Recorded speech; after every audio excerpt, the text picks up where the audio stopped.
당하면서도 당했다고 말하지 못하는 수많은 나를 위해 또 다른 피해가 생기는 것을 막기 위해 이렇게 이야기합니다. 박 교수를 제발 엄중하게 처벌해 주십시오.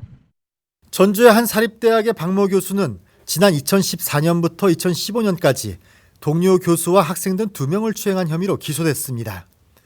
지난 2월 1심 재판부는 이런 박 교수에게 징역 1년을 선고하고 법정 구속했습니다.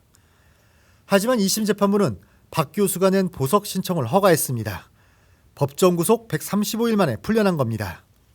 여성과 시민사회단체는 이해할 수 없는 결정이라며 반발했습니다.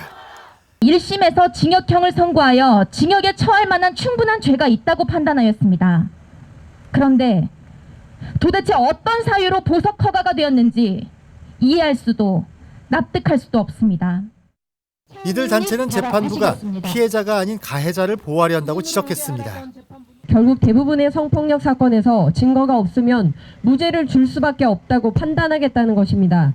미투의 의의를 전혀 이해하지 못하고 시대를 역행하는 재판부가 성범죄를 다루는 것은 결국 성폭력 가해자를 방조하는 것과 같습니다. 재판부의 성인지 감수성이 전 근대적이라고도 꼬집었습니다. 피해자의 비대면 법정 증언도 지켜지지 않았고 신문 과정에서 쓰인 언어에도 문제가 많았다고 설명했습니다.